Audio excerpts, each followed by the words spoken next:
A parábola do camelo e da agulha. Certo dia, um homem importante chegou até Jesus e perguntou: Bom mestre, o que posso fazer para herdar a vida eterna? Jesus lhe respondeu: Você conhece os mandamentos: não adulterarás, não matarás, não furtarás, não darás falso testemunho, honra teu pai e tua mãe. O homem retrucou: Senhor, já tenho feito e obedecido a tudo isso desde a adolescência. Jesus então lhe dá uma nova tarefa: venda tudo o que você possui, dê o dinheiro aos pobres e você terá um tesouro nos céus. Depois venha e siga-me. Essa resposta de Jesus deixou aquele homem extremamente triste, pois ele era muito rico. Ao ver que ele ficou tão triste, Jesus disse algo intrigante: Como é difícil entrar no reino dos céus os que têm riquezas. É mais fácil passar um camelo pelo fundo de uma agulha do que um rico entrar no reino de Deus. Os que estavam com Jesus e ouviram isso ficaram espantados e perguntaram: Então quem é que pode ser salvo? Jesus responde: O que é impossível para os homens é possível para Deus. Vamos parar por um momento e dar uma maior atenção para tudo isso. A parábola em si, na verdade, tem apenas 2 linhas, é o texto todo e também o contexto cultural da época que nos ajudará a entender o significado da fala de Jesus. Então vamos lá, vejamos tudo isso de maneira mais detalhada. Podemos encontrar esse acontecimento nos 3 evangelhos sinóticos. Evangelhos sinóticos é a denominação dada para os evangelhos de Mateus, Marcos e Lucas, pois os 3 possuem uma grande quantidade de histórias em comum e também na mesma sequência. Lucas descreve esse homem como um homem de posição. Marcos menciona que ao aproximar-se, este homem correu e se ajoelhou diante de Jesus. A primeira pergunta daquele homem já é bem interessante. O que posso fazer para herdar a vida eterna? Ele realmente desejava isso, mas vemos aqui que ele queria alcançá-la pelos seus próprios esforços e ações. Se pensarmos por um momento, veremos que a pergunta em si já é um pouco controversa. O que um herdeiro faz para receber sua herança? Nada! A herança é direito do herdeiro, uma vez que é filho. Pensando agora sobre a nossa salvação, o que nós podemos fazer para herdá-la? Nada além de aceitar o sacrifício de Jesus, pois Ele quem nos reconcilia com Deus e nos coloca como parte da família. E então, como parte da família, recebemos a vida eterna. Não há nada que possamos fazer para merecer a salvação. É um dom gratuito, por meio do sacrifício de Jesus na cruz. Jesus responde à pergunta daquele homem listando uma série de mandamentos, mas não na ordem em que Deus passou para Moisés. Todos os mandamentos citados por Jesus diziam respeito ao relacionamento com o próximo. Não adulterarás, não matarás, não furtarás. O jovem afirma que já fazia tudo aquilo e provavelmente até esperasse ser elogiado por isso, afinal, ele seguia toda a lei. Mas faltava algo. Sim, o homem afirmou que seu relacionamento com o próximo estava bom, mas e seu relacionamento com Deus? Para aquele homem faltava a entrega total, faltava amar ao Senhor sobre todas as coisas.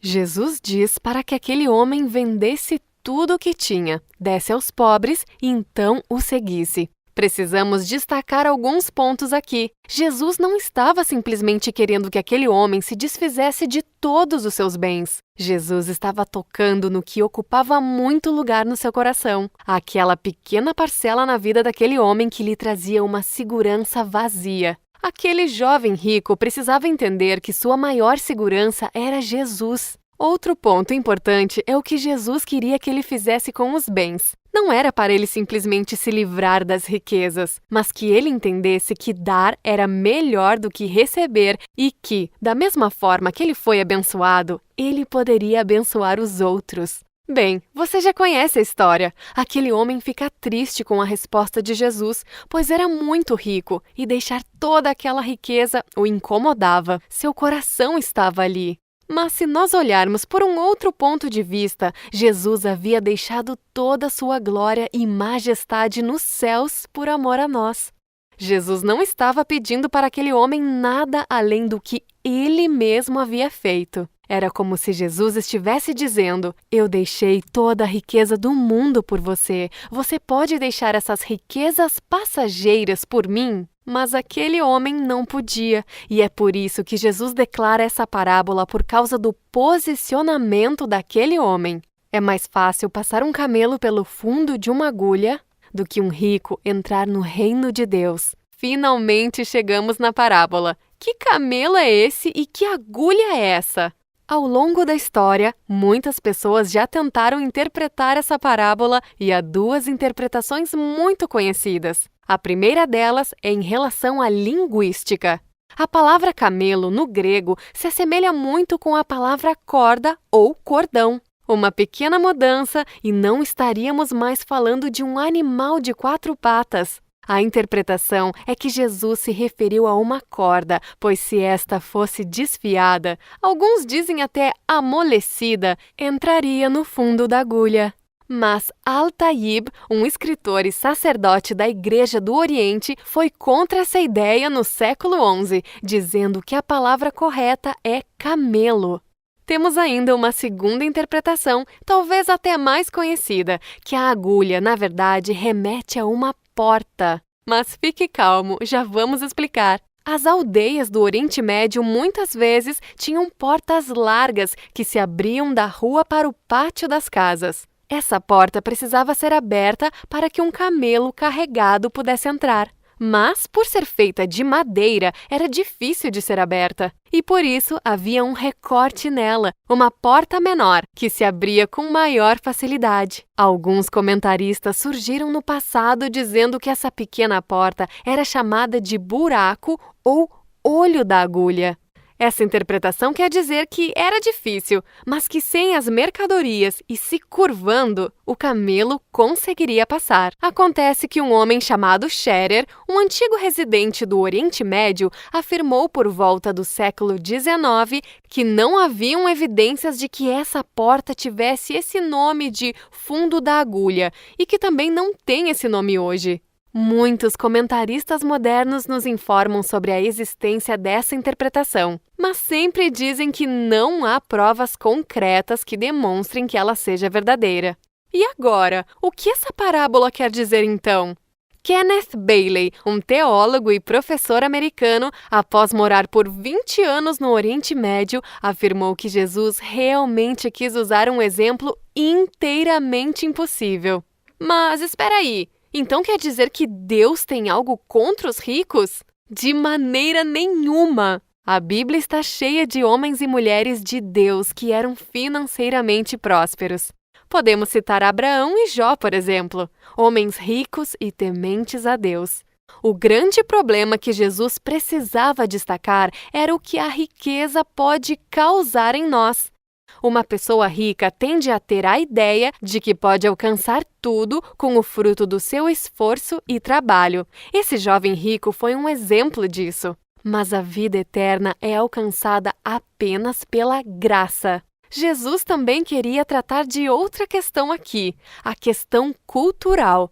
Naquela época, as pessoas ricas eram vistas como excepcionalmente abençoadas e favorecidas por Deus. E é por isso que, ao ouvirem essa fala de Jesus, as pessoas ao seu redor ficaram tão espantadas. Elas pensavam que, se alguém poderia ser salvo, eram os ricos. Essa afirmação de Jesus mostrou para eles que não havia favoritismo quando o assunto é a vida eterna. Mas então vem a frase de Jesus que deixa ainda mais claro tudo isso. O que é impossível para os homens é possível para Deus. Jesus não fechou a porta dos céus para os ricos, apenas mostrou que o caminho para ela deveria ser outro. A grande mensagem dessa parábola e de toda essa passagem é que é impossível que o homem alcance a salvação por seus esforços. A salvação é um milagre. Sua vida financeira não interfere nisso, mas o seu coração sim. O ponto principal dessa parábola não é a riqueza, mas o coração do rico. Aquele jovem foi reprovado, pois o seu coração estava nos bens desse mundo. Não importa se somos ricos ou pobres, o importante é que nosso maior tesouro seja o Senhor, pois onde estiver o nosso tesouro, ali também estará o nosso coração.